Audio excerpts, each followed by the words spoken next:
దొంగలకు దొంగయావా మాకేమైంది మంచిగా నవ్వుకుంటా పోయినా నేనేం ఆగమవుతుంది వాళ్ళు ఇలా ఆగమేఘాల మీద ప్రెస్ మీట్ ఇప్పుడు నా మీద గత 1 month గా ప్రెస్ మీట్లు పెట్టిస్తారు. ముఖ్యమంత్రి కార్యాలయం కేంద్రంగా ఆయన మనుషులు స్క్రిప్ట్ రాసిస్తే ఎట్లా తిట్టాలి, ఇట్లా అయిందని ఎట్లా డిఫేమ్ చేయాలి ఇదే ఎజెండా పెట్టుకున్నారు. మీ ముఖాలకు మీరు డిఫేమ్ చేస్తే అయితే నేను నా చరిత్ర 25 సంవత్సరాలుగా ప్రజల కళ్ళ ముందు కదలాడుతున్నది కదా. మాకు ఈ దొంగ చరిత్ర లేదు, డబ్బులు వసూలు చేసే చరిత్ర లేదు, కమిషన్ల చరిత్ర మాకు లేదు. ఎంత మేరకు తెలంగాణ బాగుపడాలి, తెలంగాణ అభివృద్ధి చెందాలన్నటువంటి కోణం తప్ప నిరుద్యోగ యువతకి ఎట్లా సాయం చేయాలి, గరీబోళ్ళకి ఎట్లా సాయం చేయాలి, దవాఖానాల్లో పేషెంట్లకు ఎట్లా ఆదుకోవాలి, మా పిల్లలకు మంచిగా ఎట్లా విద్య నేర్పాలి ఇది ఎజెండా ఉన్నది తప్ప మాకు ఇంకో ఎజెండా లేదండి. అయితే ఇప్పుడు మహేష్ గౌడ్ ఆరోపణ చేశారు, మీరు ఫామ్ హౌస్ లో మీరు హరీష్ రావు కలిశారు అని చెప్పి, మీరు హరీష్ రావు కేసీఆర్ ముగ్గురు ఒకటే లైన్ లో ఉండాలి అని చెప్పి మీరు మ్యాచ్ ఫిక్సింగ్ చేసుకున్నారు అని కాంగ్రెస్ ఆరోపణ చేస్తోంది. ఆ పిచ్చి ఆరోపణలు వాళ్ళకు నేను మొన్ననే ఎక్కడో మీటింగ్ లో చెప్పినాను. అసలు నాయకుల మధ్య సంబంధాలు, ఫోన్ సంభాషణలు గాని ఇక్కడ ఫంక్షన్ హాల్లో కలిసినప్పుడు మాట్లాడుకునే గా కల్చర్ కూడా లేకపోతే ఎట్లండి? నేను 100 సార్లు చెప్పిన బుద్ధి ఉండాలి కదా. ఇవాళ రేవంత్ రెడ్డి గారు మేము పాలసీ ప్రకారం కొట్లాడుతున్నామండి, కానీ రేవంత్ రెడ్డి గారు ముఖ్యమంత్రిగా ఎదురుపడ్డప్పుడు తప్పకుండా ముఖ్యమంత్రిగా నమస్కారం పెడతాం. అది సభ్యత, సంస్కారం.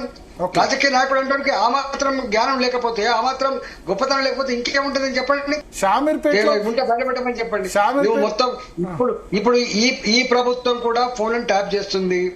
నీ ఇంటెలిజెన్స్ కదా బలహీనంగా నాడుతున్నా నేను. బయటపెట్టమని చెప్పండి. మా ఫోన్ ట్యాప్ ఉంటే బయటపడి చెప్పండి. ఏ ఫామ్ హౌస్ లో కలుసుకున్నామో, ఎప్పుడు కలుసుకున్నామో దమ్ముంటే. అంటే మీరు హరీష్ రావు గలవడం ఇదివరకు నా పుట్టినరోజు సందర్భంగా మా ఇంట్లో కలిసినప్పుడు కూడా వివాదం అయింది. అప్పుడు కూడా ఆయన నేను 20 ఏళ్ళు కలిసి పనిచేసినాం, మీకు తెలుసు భగత్. ఆయన నేను 20 ఏళ్ళు కలిసి పనిచేసినాం. నేను ఫ్లోర్ లీడర్ గా, ఆయన డిప్యూటీ ఫ్లోర్ లీడర్ గా పనిచేసిండు తెలంగాణ ఉద్యమంలో. నేను రాజీనామా చేసినప్పుడు కేసీఆర్ గారు ఒక బాధ్యత చెప్పిండు, ఈటల రాజేందర్ ఎట్లా చేసి ఓడగొట్టమని చెప్పి. ఓడగొట్టడానికి ఆయన సర్వశక్తులు ఒడ్డిండు 6 నెలల కాలం పాటు. ఆయనకి ఎంత శక్తి ఉందో, ఎంత డబ్బు ఉందో, ఎన్ని పద్ధతులు ఉన్నాయో, ఎంత అధికారాన్ని వాడుకోవాలో అవన్నీ వాడుకొని నన్ను ఓడగొట్టడానికి ప్రయత్నం చేసిండు. కానీ ఆయనకు ఓటమి తప్పలేదు. నాకు కాదు, నాకు ప్రజలు మంచి విజయాన్ని కట్టబెట్టిండ్రు. అయినా దానికే మళ్ళీ సంబంధాలకి రేపు మళ్ళీ ఏమైనా అవకాశం వచ్చిందనుకోండి, ఆ పార్టీని ఓడగొట్టడానికి, నాకేమైనా సందర్భం వస్తే ఆయన ఓడగొట్టడానికి తప్పకుండా ప్రయత్నం చేస్తాయి. ఎందుకు చేయని చెప్పండి. ఈటలకు మ్యాచ్ ఫిక్సింగ్ ఉంటాయా? మీకుంటాయి మ్యాచ్ ఫిక్సింగ్లు, మీకుంటాయి ఆ దొంగ ఒప్పందాలు, మాకెందుకుంటాయండి? బాధ్యత మాట్లాడతాం, బాధ్యత యుద్ధం చేస్తాం అవసరం వస్తే తప్ప బేజాప్తా దొంగ పద్ధతులు మా నైజం మా ఒంట్లో, మా బ్లడ్ లో లేవండి భరత్ గారు. అదే ఈటలకు వ్యతిరేకంగా బీజేపీలోనే కుట్ర జరుగుతుంది అంటారు. ఇది కొద్దిమంది రేవంత్ కు సన్నిహితులైన నేతలు నోటీసులు ఇప్పించారు, రాష్ట్ర అధ్యక్ష పదవి రాకుండా కరెక్ట్ గా వచ్చే సమయంలో ఇది నోటీసులు ఇప్పించారు అంటున్నారు. సమాచారం ఉంటుంది, ఎవరైతే పేగులు లెక్క పెడతారు, లేకపోతే దేశం నడుతుందండి భరత్ గారు. మేము ఎట్లా కనబడతాం? భారతీయ జనతా పార్టీ గిన్ని రాష్ట్రాలలో అధికారంలో ఉందంటే, భారతీయ జనతా పార్టీ దేశాన్ని పాలిస్తుందంటే, భారతీయ జనతా పార్టీ నాయకత్వంలో దేశ ప్రజల గొప్ప ఎదుగుతుందంటే ఎంత సమాచారం ఉండాలి, ఎంత మెట్టుకులస్ ఉండాలి, ఎంత షార్ప్ ఉండాలి.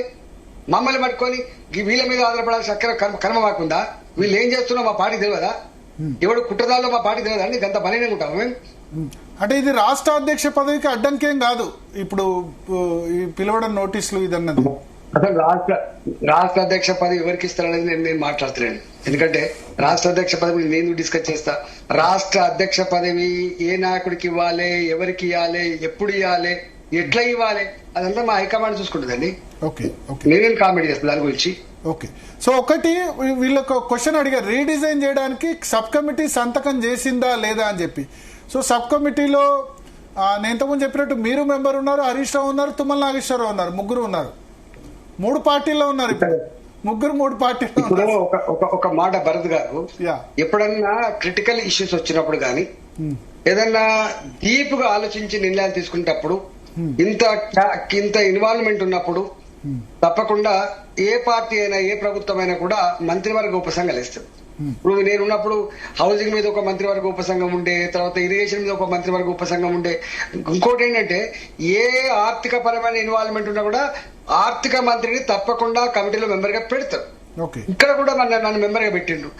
వాళ్ళు చెప్పినారు, తుమ్మిడి హట్టి దగ్గర కడితే గిట ఉంటది అని చెప్పి దాని అంతా ఎవిడెన్సెస్ అంతా మాకు ప్రొడ్యూస్ చేసిన తర్వాత మేము మంత్రివర్గ ఉపసంఘానికి వచ్చిన తర్వాత మంత్రివర్గ ఉపసంఘం ఆ నిష్ణాలతో చర్చోపచర్చలు పెట్టి ముఖ్యమంత్రి గారి సూచనలు సలహాలు తీసుకొని మేము ఒక రికమెండేషన్ ఇస్తాం.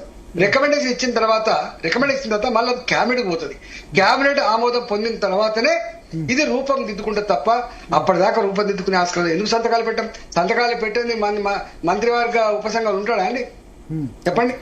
సంతకాలు పెట్టడానికే కదా, నమ్మకం ఉంటేనే కదా, ఇప్పుడు ఆలోచిస్తేనే కదా. ఇప్పుడు ఇది మేడిగడ్డ కూలిన తర్వాత మీకు ఏమనిపిస్తుంది? అది అక్కడ రీడిజైన్ చేయడం కరెక్ట్ అనిపిస్తుందా కాదనిపిస్తుందా? అది వాళ్ళు చెప్పాలి, నేను చెప్తా. అది ఎందుకు కూలిపోయిందో, ఎందుకు కుంగిపోయిందో, ఎందుకు బీడలు వారిందో అదంతా చెప్పాల్సింది వాళ్ళు కదా. నేనే ఎక్కడ చెప్తా? ఎక్కడ కట్టాలి, ఎట్లా కట్టాలి, దాని డిజైన్స్ ఏంది, దాని క్వాలిటీ ఏంది, దాని క్వాంటిటీ ఏంది, రేపు ప్రాజెక్ట్ మేనేజ్మెంట్ ఏంది, ఇవన్నీ చూసుకోవాల్సింది వాళ్ళు కదా. భరత్ గారు, ఇరిగేషన్ డిపార్ట్మెంట్ వాళ్ళంటే ఇరిగేషన్ అది ఏముంటది? వాళ్ళు పిలిచి మాకు చెప్పినప్పుడు ఇలా ఆర్థికంగా ఎక్కువ తక్కువ ఖర్చు పెట్టకుండా మంచి ప్రాజెక్ట్ కట్టి 4 కాలాల పాటు ఉండి 4 లక్షల ఎకరాలకు 5 లక్షల ఎకరాలకు ఎక్కువ నీళ్ళు ఇవ్వాలి ఆలోచన ఉంటుంది తప్ప, మంచి సక్సెస్ కావాలని చూస్తుంది మంత్రివర్గ ఉపసంఘం తప్ప. దానికంటే భిన్నంగా ఏం ఆలోచిస్తే చెప్పండి? అంటే వాళ్ళంటే ఎవరు ఇక్కడ? ఇరిగేషన్ డిపార్ట్మెంట్ ఓవరాల్ రెస్పాన్సిబిలిటీ తప్పకుండా.